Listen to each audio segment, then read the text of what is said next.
శ్రీగురుభ్యో నమః. శ్రీకృష్ణాయ పరమాత్మనే నమః. భగవద్గీత జ్ఞాన విజ్ఞాన యోగంలో ఈరోజు మనం 16, 17 శ్లోకాలను తెలుసుకుందాము. ఇంతకుముందు శ్లోకంలో శ్రీకృష్ణ పరమాత్మ రజోగుణ తమో గుణములు ఉన్నవారు నన్ను ఆశ్రయించలేరు అని బోధించారు. సత్వగుణం ఉన్నవారి గురించి ఈ 2 శ్లోకాలలో బోధిస్తున్నారు. మనమందరము గీత గురించి తెలుసుకోవాలి అని వింటున్నాము కనుక మనము సత్వగుణం చెందిన వారం అవుతాం. మార్గశిర మాసం శుక్లపక్ష ఏకాదశి ఈరోజు భగవద్గీత పుట్టినరోజు, గీతా జయంతి జరుపుకుంటున్నాము. ఇక్కడ వింటున్న చూస్తున్న యూట్యూబ్ ప్రేక్షకులకి గీతా జయంతి శుభాకాంక్షలు. గీతా జయంతి రోజున ఈ 2 శ్లోకాలు తెలుసుకోవటం మన అదృష్టం. ఇలాగే ఆ శ్రీకృష్ణ పరమాత్మ ఆశీస్సులు మనందరి మీద ఉండాలని ప్రార్థిస్తూ శ్లోకంలోనికి వెళ్దాం. సత్వగుణం ఉన్నవారిని 4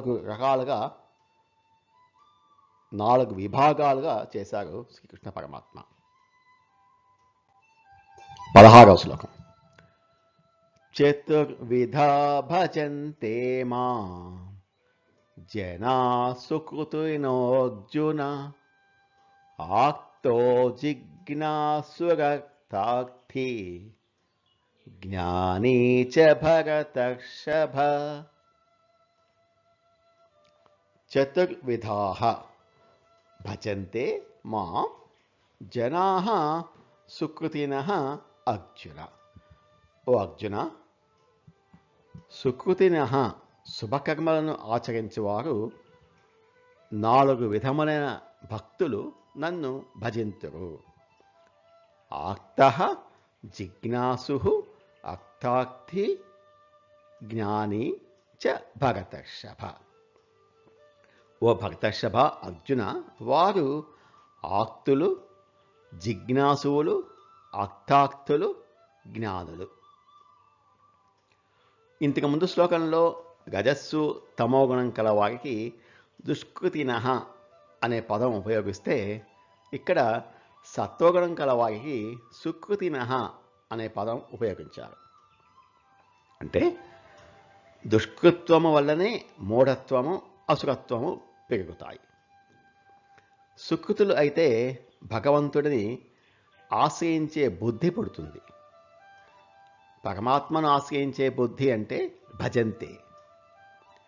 ఈ బుద్ధి పుట్టిన సుకృతులు 4 రకాలుగా ఉంటారు.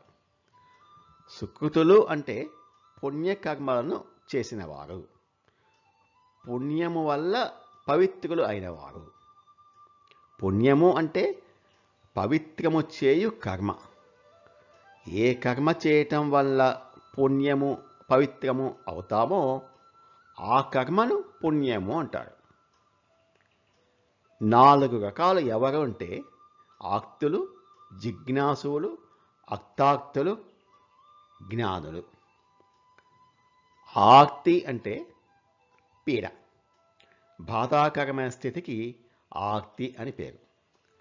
ఆర్తి కలిగితే అంటే ఒక బాధాకరమైన స్థితి కలిగినప్పుడు భగవంతుడిని ఆశ్రయిస్తారు. వీరు ఆర్తులు. ఆర్తి దాదాపుగా అందరికీ ఉంటుంది. కానీ ఆర్తి కలిగితే పరమాత్మను ఆశ్రయించాలి అనే బుద్ధి కలిగేవారు ఆర్త భక్తులు.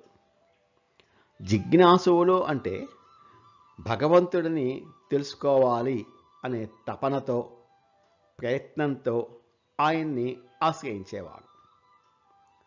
అర్థార్థి అంటే ప్రయోజనం కోరేవాడు. ప్రయోజనం అంటే సంపద ఒక్కటే కాదు, కీర్తి, పదవి ఇవన్నీ కూడా వస్తాయి. ఇవన్నీ అర్థముల కిందకి వస్తాయి.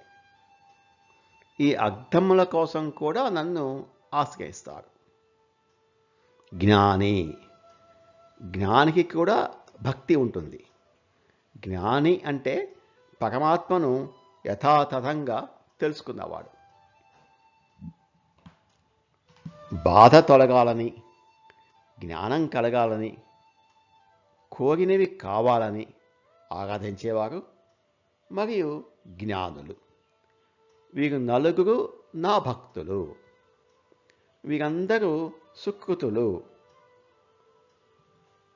మనము కూడా భగవంతుడిని తెలుసుకోవాలి అనే ప్రయత్నం చేస్తున్నాం కాబట్టి మనమందరము కూడా సుకృతులమే.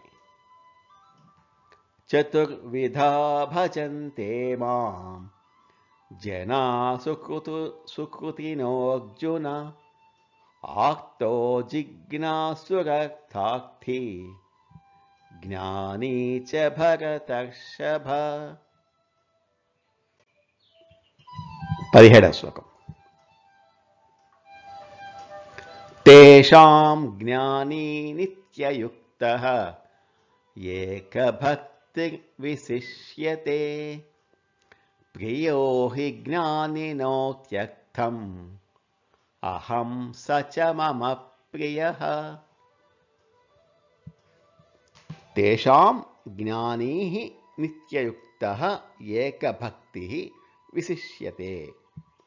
తేషాం వారిలో అంటే పైన చెప్పిన నలుగురిలో నిత్యయుక్తః నిత్యము నాయందు ఏకీభావస్థితుడును, ఏకభక్తి అనన్యమైన భక్తి కలవాడును అయినటువంటి జ్ఞాని విశిష్యతే శ్రేష్ఠుడు. ప్రియో హి జ్ఞానినః అత్యక్తం అహం సహ చ మమ ప్రియః. ఎందుకంటే జ్ఞానికి నేను అత్యక్తం అత్యంత ఇష్టుడను మరియు అతడును నాకు ఇష్టుడు. భగవానుడు ఇక్కడ తేల్చి చెప్పేశాడు. ఆ నలుగురిలో ఎవరు ఆ నలుగురు? ఆర్తులు, జిజ్ఞాసులు, అర్థార్థులు, జ్ఞానులు. వీరిలో జ్ఞాని శ్రేష్ఠుడు. ఎందుకంటే జ్ఞాని మిగిలిన 3 స్థితులను దాటేశాడు.